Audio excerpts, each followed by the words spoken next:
Welcome to a new season of Leadership Live podcast, where talented people become extraordinary leaders.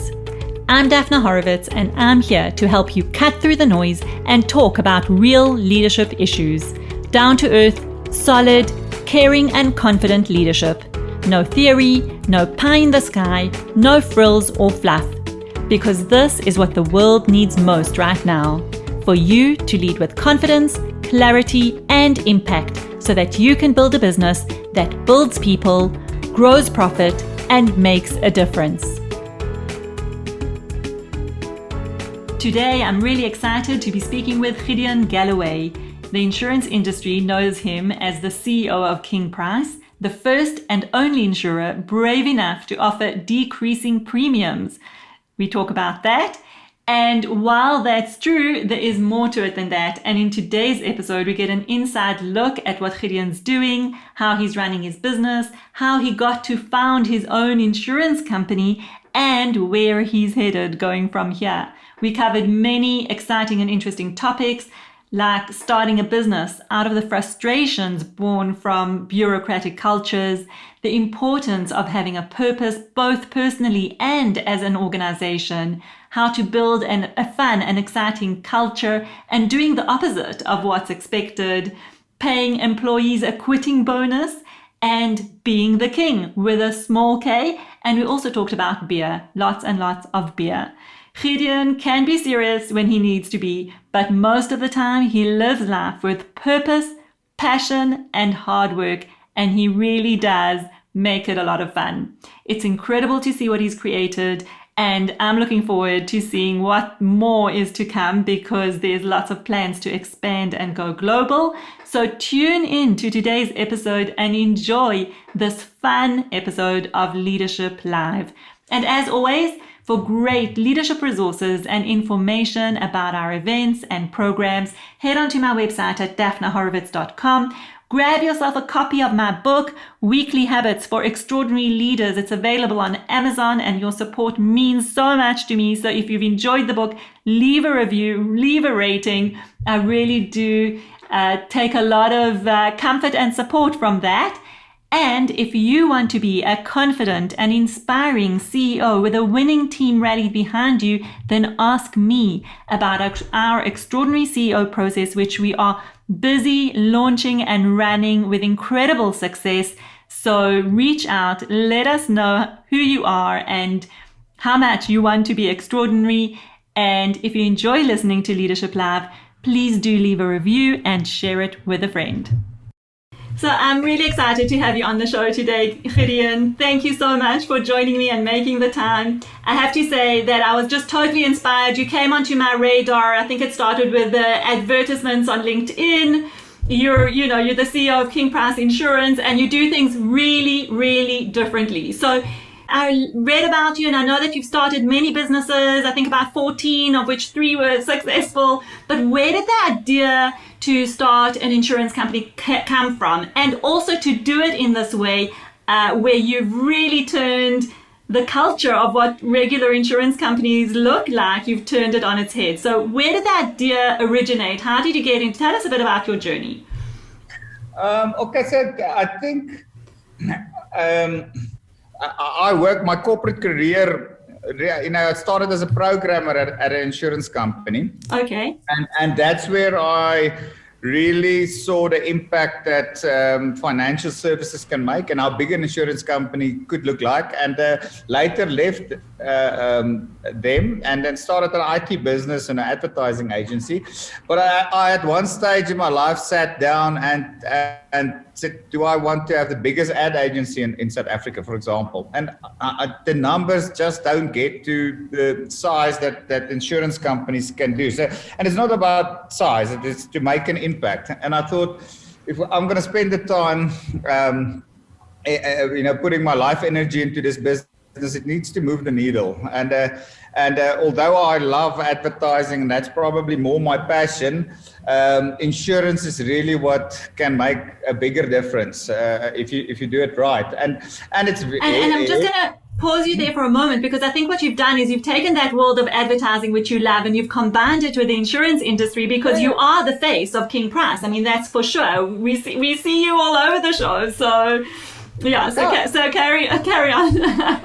And I'm very much involved in all the advertising messages and all of that. I just love it. It's a passion of mine. And so that was a big decision, is what industry do I want to go into? And then and you chose it based on impact. You wanted to make an impact. You wanted to make a difference. What was the driver there? Is there a story behind that? Well, South Africa's got a very rich-poor divide, and I think financial services, particularly, were more capitalist-driven. In the past, I think a lot of that has changed over the last 10 years or so. So I mean, there was a lot of exploitation, I guess, in how certain financial products have been sold in the past.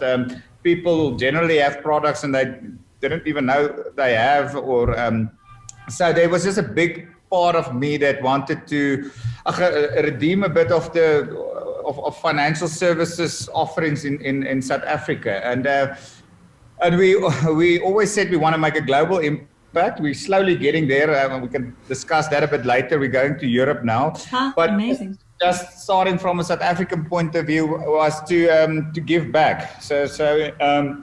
The idea would be, even in our shareholding, we want to use our profits for good. That's personally also a mission of mine in life. I mean, you can only drive so many cars. What are you going to do then? You can't take your money to heaven. So rather do good with it and make an impact. And time is so short, so do choose correctly. So to just get back to that story, Dennis, I think it was about that. Time is short, impact needs, what's going to give the best return on impact, if you could say it like that. And then I went back into insurance. So I thought my corporate career is not over there yet. And I went back as advertising director at an insurance company, and learned a lot until the point where I left. So I was, 30 years old when I left. And I thought I'd learn enough then to do it differently. So to build an IT system that can do, for example, decreasing premiums monthly. I just thought insurers are quick to increase the asset every year and your price, but when the asset decrease, they don't take down the price. So tell us, I mean, and I know we're talking about, but tell us a bit about your decreasing monthly premiums. How did that come about?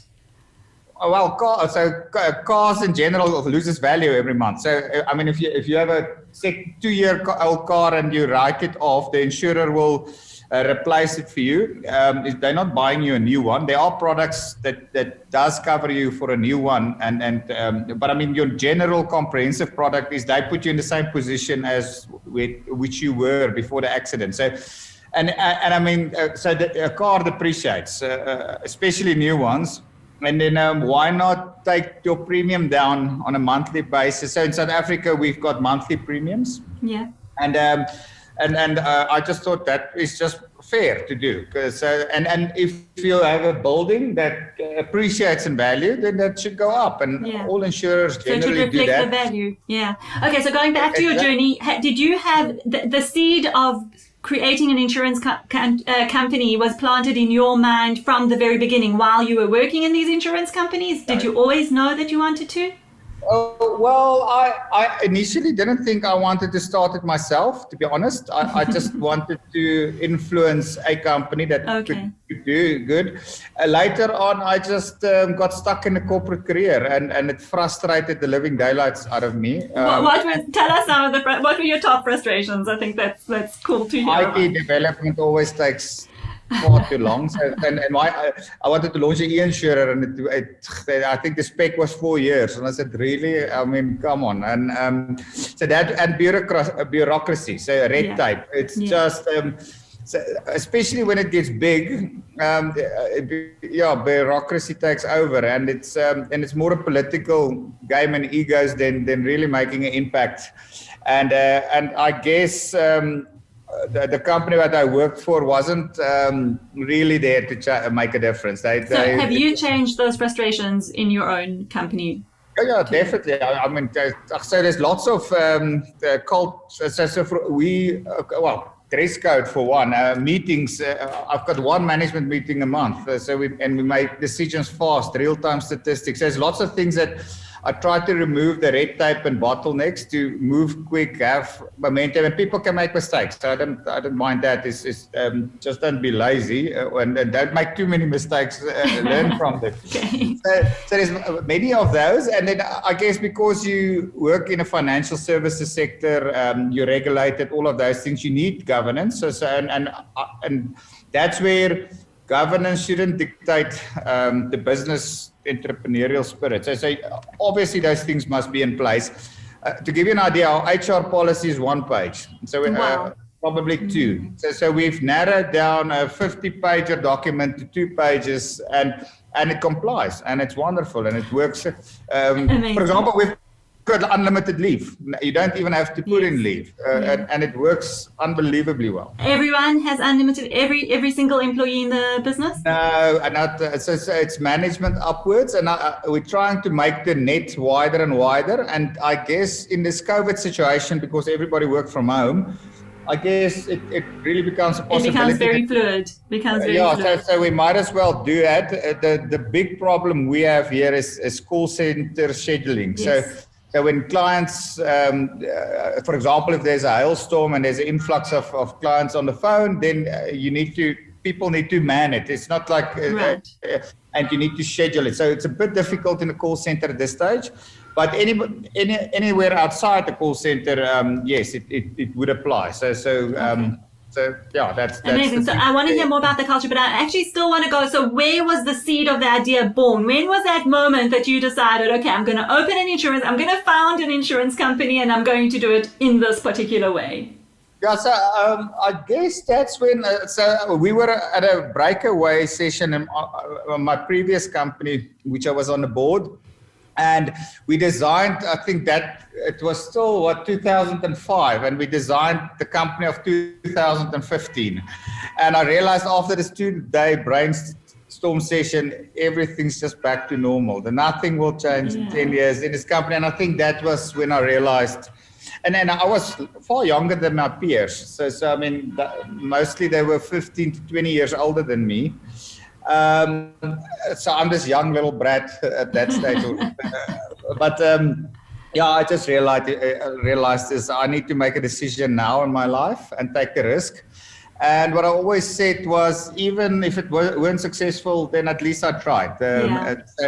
Obviously, looking back, it was the right decision. But even so, knowing everything, even if it didn't work out, I would rather have taken that decision and just go out and try it. So that's where the seed was born to do your own thing, and I pitched it to that company first. So I said to them, I mean, my lifestyle at that stage was wake up 4 o'clock in the morning, come back at 7, 8 o'clock in the evening. My twin boys were born, so I didn't see them in that 2 years, and the one was in hospital a lot. So also didn't really have a family life either, and so it couldn't go on like that. And that's where I decided. Then I thought to myself, or the idea came about. Let's start our own insurer, and why not? And I guess from there on, the passion started, and then you start overcoming all the other obstacles, like where will I get money? How will the IT system look like? And slowly you solve these puzzles and just start. Amazing. So you pitched it to the company you were working with, and they didn't want to take it up. And how is it today? Do you speak to them? What do they have to say? I actually had a braai at my old boss's house after that? So probably at 10 years. And it was very nice. I still respect them as a company. And I would understand, I mean, they've got lots of brands in the market. So nothing wrong for them for not starting it. Fantastic. And so no hard feelings we Awesome. still talk. So, And yeah.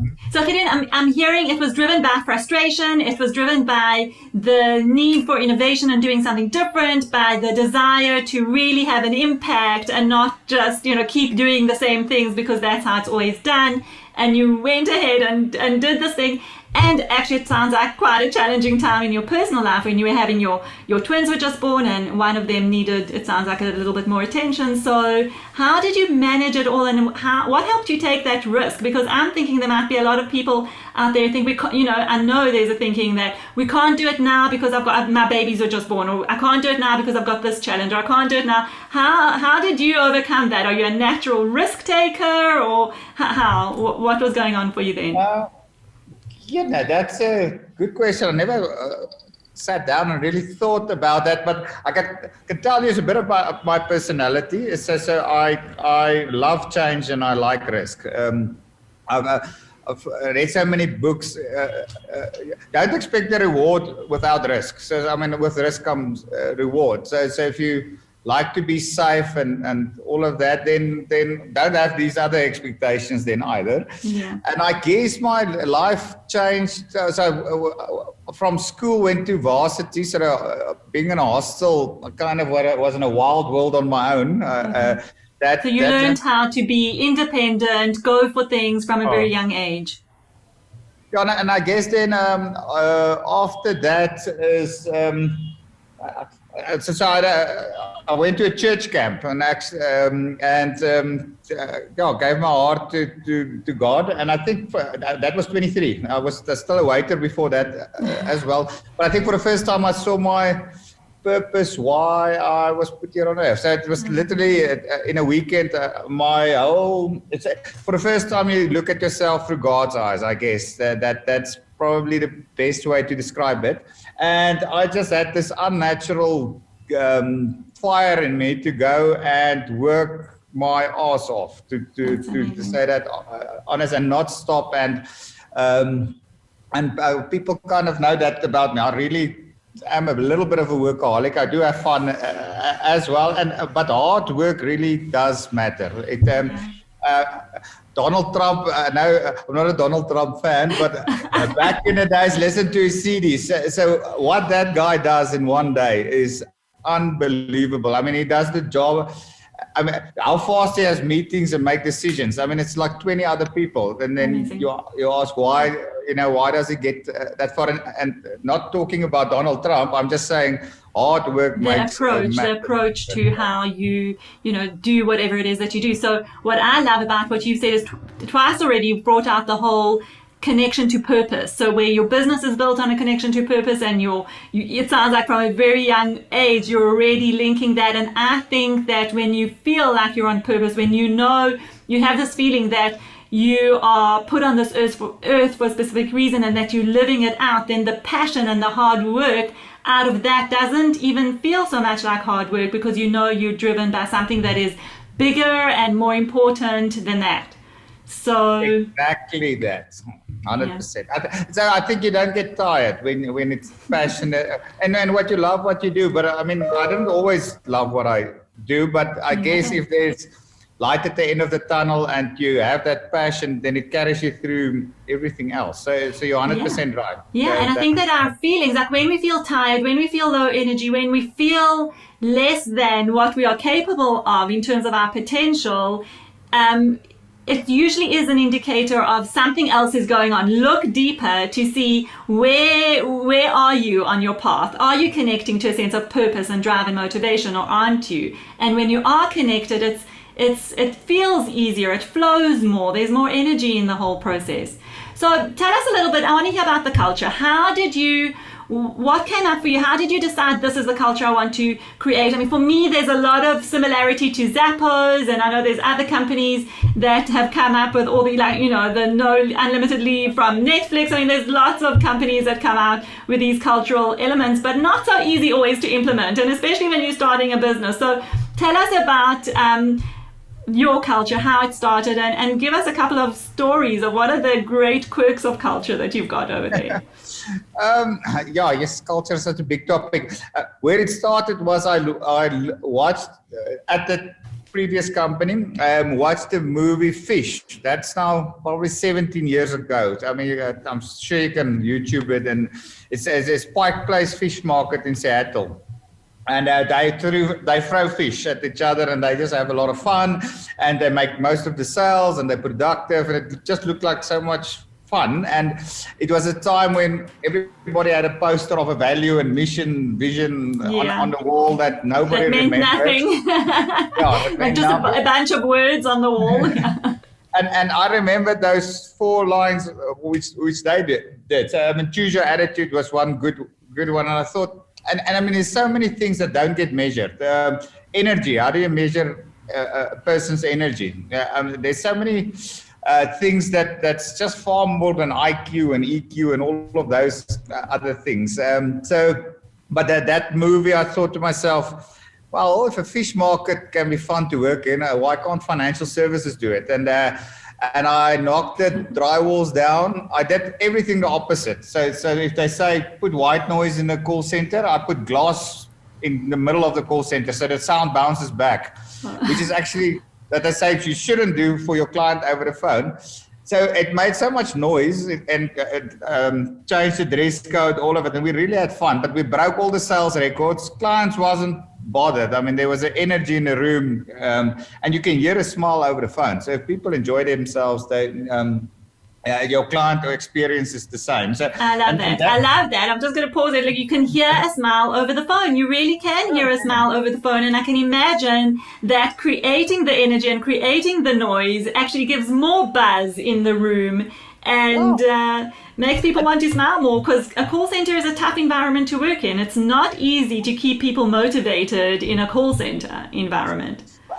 But the great thing, there was other call centers as well. So this unit had all the fun, attracted then all the talent as well. Okay. So all the other call centers wanted to come and work at this new call center. Lovely. And so it's almost a self-fulfilling prophecy at the end. And because people are enjoying themselves, they are also performing a lot better. And funny enough, 2 years ago, me and my wife went to Seattle, and there we were at Pike Place Fish Market. They put a shovel in my hand, and they said, I'm a shovel ice, and she had to catch a fish. And I thought, amazing. This is 17 years on from the guys in the video. This is the next generation. They're still having fun. There's 5 fish shops next to it. They're making all the sales. They had all the customers. Awesome. And I thought to myself, wow, this is really a culture can be defined as or can be a profit generating while making a difference and enjoying and giving back and all of that. It's because a lot of people just think culture and they have a culture budget and they think, okay, let's have music and toys. And I mean, that it's not that. It's and it must be something that's top down, lived by it. So I mean, if the CEO and top tier at least of management don't buy into that, then it's not gonna stay alive. You've actually got to live it, and you've got to feel it from the inside. So everybody's got to. So have you ever had a situation where there was a conflict, where all of a sudden something happened where you saw, that doesn't quite fit with our culture, we need to do something about it? No. No, I had lots of them. I mean, the other example the other day, the guy pressed the hooter, those big red hooters that goes wah, and we got HR complaints from the people in the team just next to them, and I thought, so I mean, it's valid. People can complain about HR, but really, this guy was having fun. One of our values is fun with a little bit of madness. So I love that. That's what he was. That's awesome. That's what he was doing. So I mean. So what did you do? Okay, so the complaints came to HR, and what did you guys do? Just ignore. I'm not going to take action. We just said don't do it again, or not in somebody's ear. I mean, but it was far from their ears. So it's just. But I mean, there's 1,000 people working here. Everybody is not going to have the same likes and don't likes and all of that. I mean, playing the right. Exactly. So how do you build it? So I would imagine, first of all, people know the culture, so they're not going to apply for a job if this would be an environment that would bother them. But how do you get it, such fun with 1,000 people, how? What's your secret? No, I think we recruit a lot better now than we did in the beginning, but I think we're really a family. I mean, when we started, it was really people that I know that, I mean, people came for half the salary. So to work here, so it was, everybody's passionately involved. Passion, purpose, hard work. Yeah. That's what it sounds like. And I think then from there you grow bigger. So I do think there was always a family closeness bond, and that triples into the culture. And then when we interview and when new recruits come, what I tell people is, consider each other the opposite of not having music. If it's Afrikaans music or English or whatever the genre is for the day, hip hop, rock or whatever, the alternative to that is silence and dry walls and a graveyard. And I mean, so everybody do understand that you give a little, you take a little, and and remember now, before people have to work here, they spend a day here and they have to work in a team that they're going to work in inside too. So the team then decides if we can appoint this person, which means the day the new recruit arrives, he's already an insider, he knows them, and they've given the go-ahead. So, I mean, it's not a total surprise when people come here and they realize it's a bit of a circus. But we also respect, I mean, like actuaries like to work in a more silent place. Yeah, what are your actuaries like? No, ours is actually fun. But the funniest is always the actuaries and the IT guys that they were in this 9 years. The guys that always came to me and said they want their own secluded spot. And they want a glass there and they want to corner themselves off. And I said, not a chance, not going to happen. And then they come up with the weirdest reasons why they shoot. And I said, no, nonsense, man. Google, check that movie, The Net and all of that. Google and Facebook didn't work like that. They were having shooters and having parties. But they weren't having actuaries, I'm sure. But they did have IT people. But I mean, sometimes you're your own worst enemy. So I mean, for example, if you're more introverted, this lockdown, to work at people need people. You can't isolate forever. Exactly. You know? How does a culture like this work when you're in lockdown? I think we did well, business results wise, and we're trying really hard to make it best of both worlds. So we've researched, and we're going to roll out a new program now that we're probably expecting 70% of people to come back, 30% to more permanently work from home, and a hybrid in between.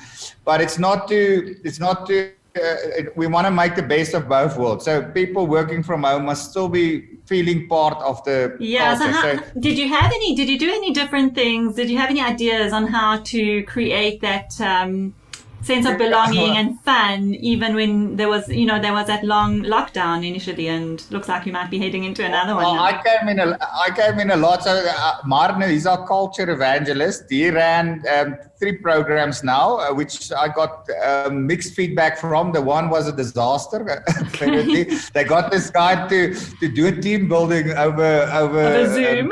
Teams, and it was. They said it was cringing. So it was really didn't work.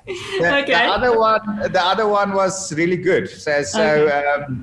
And we took over a Danish company in lockdown. So I guess there it worked well for us because we didn't have to get on planes. They got involved via Teams, especially on the IT side, and it worked very well. So, but I think and we obviously have, lockdown temporary rules. So, for example, we're dividing the office in 8 sections, all of those things. Yeah, to allow for. I think what we need is a policy going forward permanently. So I guess that will be rolled out in the next 3 months, just to say, you know what, if you're going to work from home, this is what you need to do, and at least have a team meeting every 2 weeks or something in real person, not via team, for example. So to have some structure around it. because technology-wise, we've obviously upgraded our buildings and all of that. So I mean, you can have board meetings now with nice technology, which we didn't do in the past. So all of those things, I think we're up to speed with. Gideon, tell us about the quitting bonus, because I know you mentioned it to me earlier, and I want to know about that. Yeah, so I mean, we took that from Zappos, I think. Yeah. So the idea is just if somebody starts with us and they quit within the first month, then you give them their salary plus. Then it was always 30,000 rand. It's now 50,000 rand because only one person have taken it 4 years ago. Wow. I've heard there's somebody that's just taken it, so maybe I must go down again on the price. But, what is the significance of that? What does it say to you when someone says, yeah, I want to quit and I want that 50,000 rand bonus?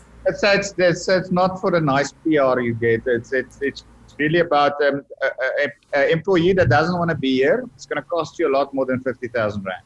He's going to work his 3-month probation, still not be happy, influence all the other guys around him, orders, So if somebody doesn't want to be there, then part ways.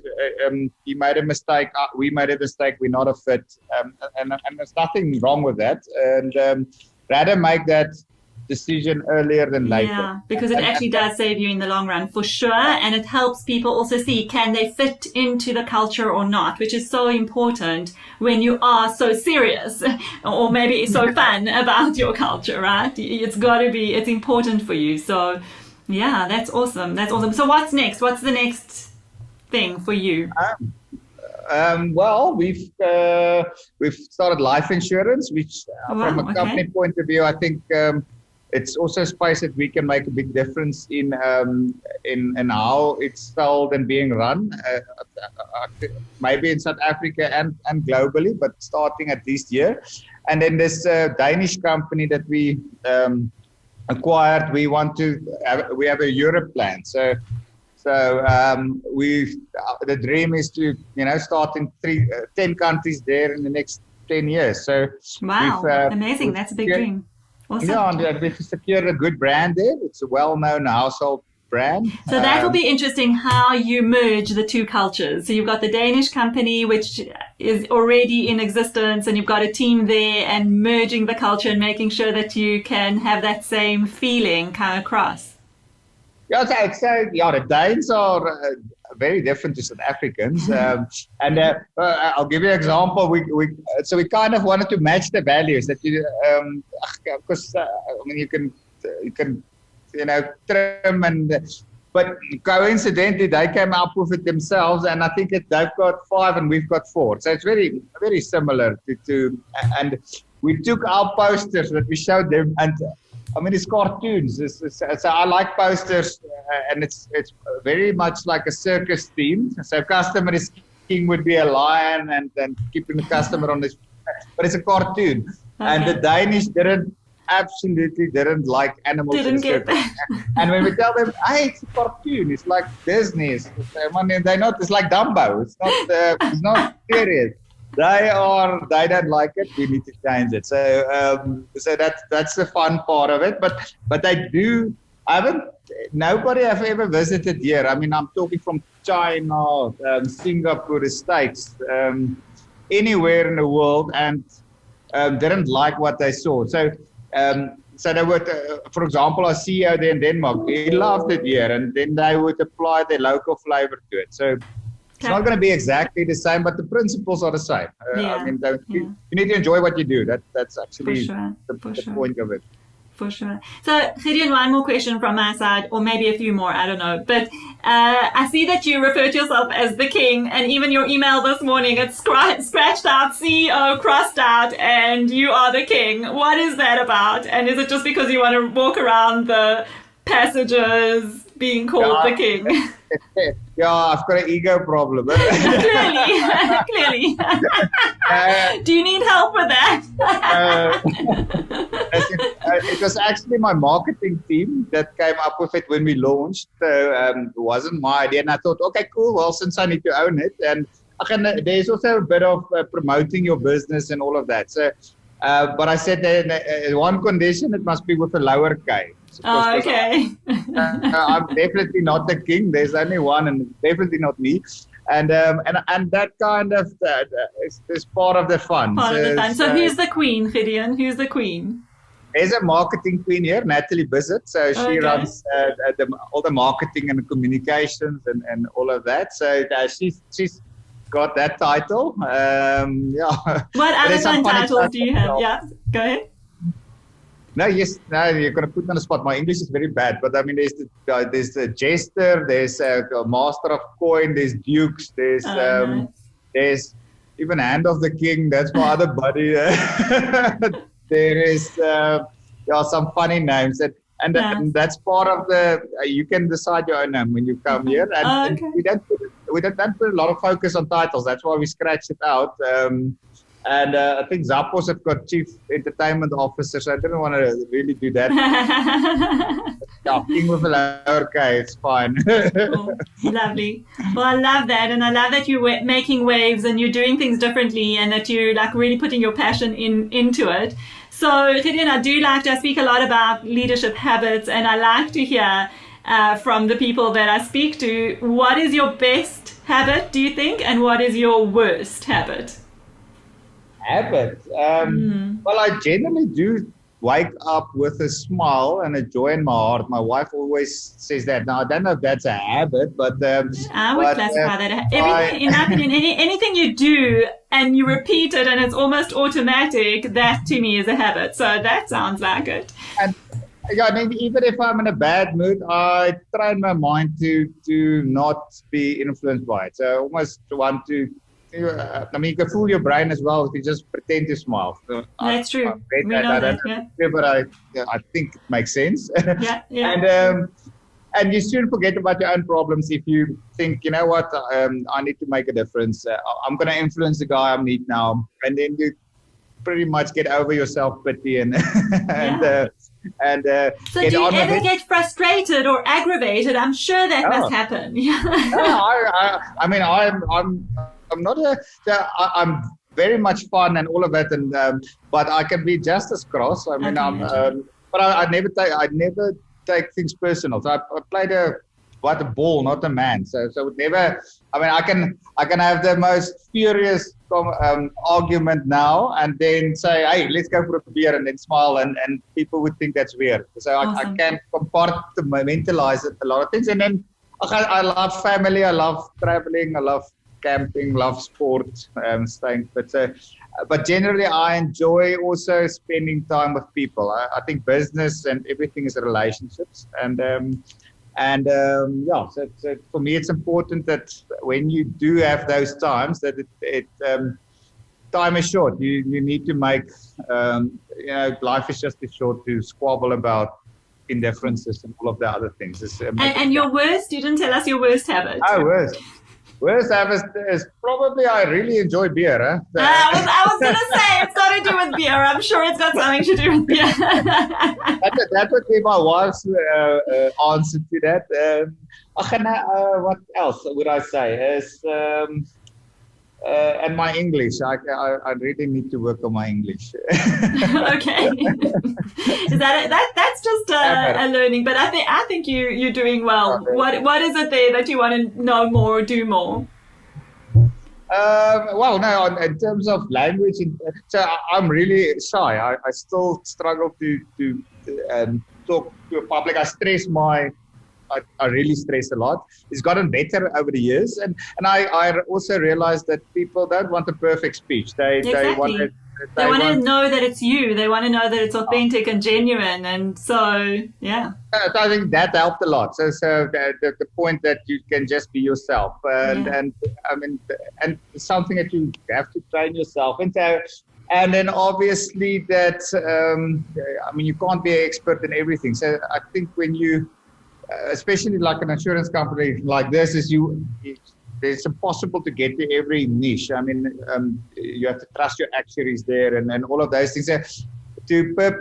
I've had to learn myself that it's a Lego movie. That's it doesn't have to be perfect to be great. So I think perfection is a big procrastinator as well. So it's a lot of people want to pursue perfection, and in this day and age, it's not a reality. Is you need to build a ship as you go. So it doesn't need to be perfect. And I think that was my biggest learning, and it's helping a lot in our company to. I think that's how we beat our competitors. We move faster. Yeah, it's awesome. Thank you. I really appreciate it. Love speaking to you. Maybe just tell our audience where they can reach you, and I'll put all that stuff on the show notes as well. So maybe, just tell us where we can reach you, and also a parting thought. Like, what is something you'd like to leave our listeners with? Okay, so you're welcome to go to kingprice.co.za and then follow us on social media, LinkedIn, and all of that. I personally am not on social media. I've got a social media team, but I'm sure they'll send me the message, and it's worth following just to see your marketing approach, your messaging, your culture, for sure. It's a lot of fun. I at least know what they're writing. So we sit and plan it a month ahead and all of that. But I love it when I get to home and my neighbor comes to me and says, "Nice article, neighbor." And I said, yes. And I have no idea, and I have to quickly go and ask them. Yeah, have a look. What did you write? What did I say? I guess the thought is that time is short, and if make a decision to either love what you do or go do what you love, but life is just too short to not live your passion, and it transcends you. So I mean, your kids can see it in you, and other people around you. So the longer you wait for that, so either change your mood and be happy in what you do, or go and change what you do. I love that. Either be happy or change it. Awesome. Thanks so much for your time, Gideon. I really appreciate it. Okay, have a lovely day. Bye-bye. This wraps up another episode of Leadership Live. Thank you for joining us today. And now let's continue the conversation. Do you have any questions, comments, or suggestions? Connect with me on LinkedIn or head on to my website at daphnahorovitz.com, where you can download a free sample of my new book, Weekly Habits for Extraordinary Leaders. If you enjoyed this episode, be sure to share it with a friend so that I can continue to reach and support leaders just like you. So tune in next week to Leadership Live, where talented people become extraordinary leaders.